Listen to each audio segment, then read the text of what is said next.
அப்படி எதிர்பார்ப்போடு ஆசையோடு விருப்பத்தோடு மத்தியில இந்த நபர் போவதற்கு தேவ சித்தம் இருந்தது. அதை போய் ஜெபித்த போது அன்றைய போகணுமா, இப்படி இத்தனை பேர் கூப்பிடுறாங்க, இத்தனை பேர் என்ன பாராட்டுறாங்க, இவங்களுக்காக நான் போய் நிக்கணும்னு நான் விரும்பல.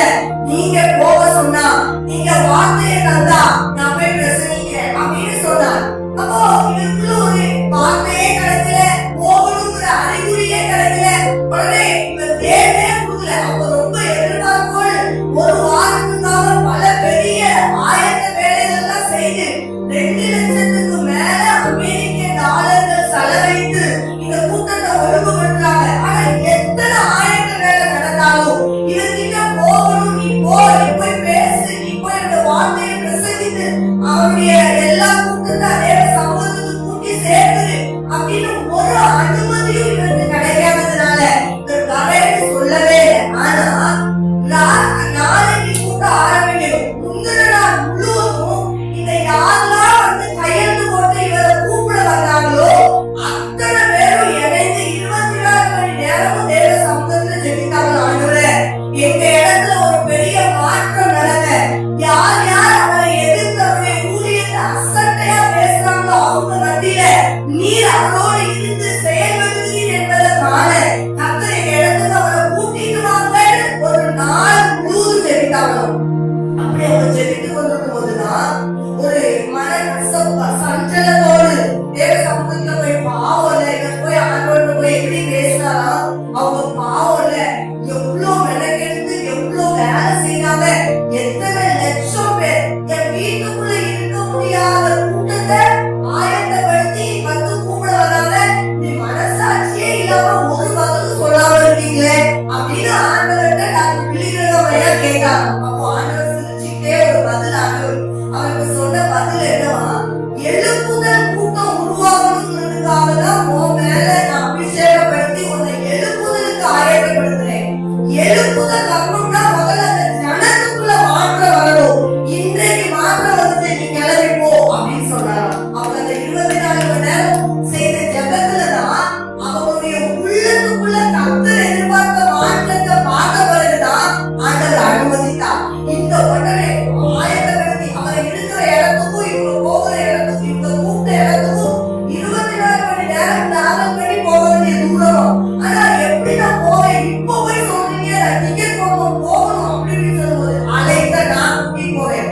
அப்ப ஆண்டவர் அந்த அவருக்கு அறிகுறியா காண்பித்த வசனம் எலியா அந்த ஒரு கர்த்தாவே மந்திரி கிட்ட தூதர் கூட்டிட்டு போன மாதிரி தீர்க்கதரிசியை கர்த்தர் கூட்டிட்டு போனாங்க. அப்போஸ்தலர்கள் ஒரு வசனம் வாசிக்க முடியும்.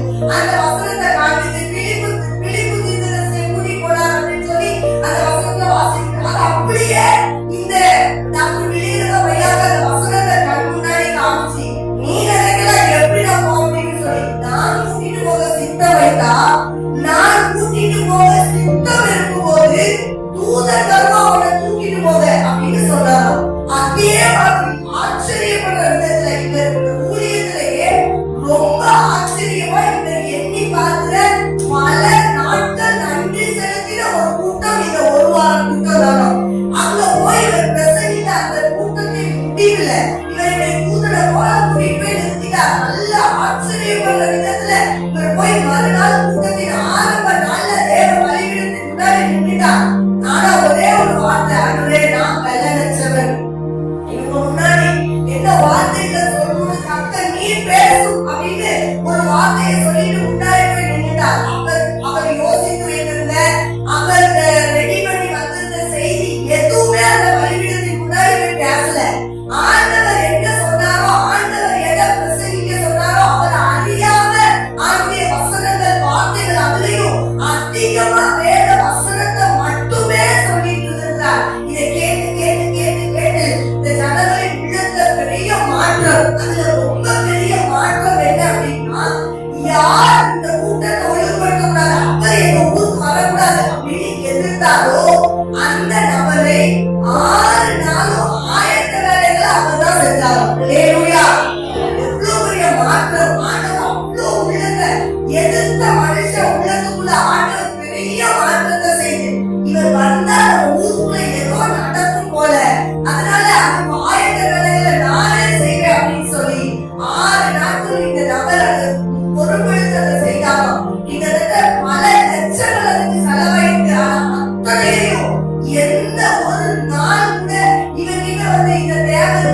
ஒருத்தர் கூட வந்து சொல்லக்கூடாதபடி ஆண்டவர் நேர்த்தியா இந்த கூட்டத்தை நடத்தினாலும் இப்படி நடத்தி முடிச்சோடனே இதுக்காக நீங்க என்னென்ன ஆயத்த வேலைகளை செய்தீங்க அப்படின்னு சொன்ன போது 20 குடும்பங்களை சேர்ந்த நபர்கள் மாத்திரம் இந்த கூட்டத்துக்காக ஒரு வாரம் நடத்த போகிற கூட்டத்துக்காக ஜெப குழுக்களை உருவாக்கி அனுதினமும் இந்த கூட்டத்துக்காக ஜெபம் நடந்துச்சோம். நம்ம சபைக்குள்ள நம்ம வீட்டுக்குள்ள மாற்றங்கள் நடக்கிறதுக்கு நாம அதற்கே முன்குறித்திருக்கிற சில குறிப்புகளை தேவ சமூகத்துல அமர்ந்து தேவன் ஒரு வாரத்தோடு அதற்கென்று முன்னெடுத்து ஜெபித்தோம் அப்படின்னு சொன்னா நாங்கள் ஒரு பெரிய மாற்றத்தை செய்வார். அதற்கு இந்த டாக்டர் பிலிகிரகாம் ஐயாவுடைய இந்த ஊழியம் ஒரு முக்கிய முன்மாதிரி.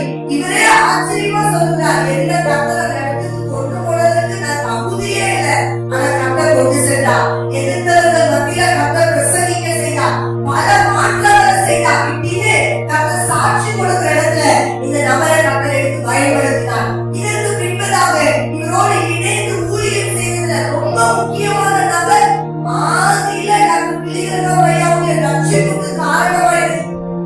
வில்சன் என்ற சகோதரர் தான் டாக்டர் பிலிகிரகாம் ஐயாவுடைய கடைசி நாள் வரையும் இவரோடு இணைந்து ஊழியத்தில் இருக்கிறார். இதெல்லாம் ஒரு பெரிய ஆச்சரியம். புத்தகத்துல எழுதும்போது உபயோகப்படுத்திருக்கிறாரா, என்னோட பல வருஷங்கள்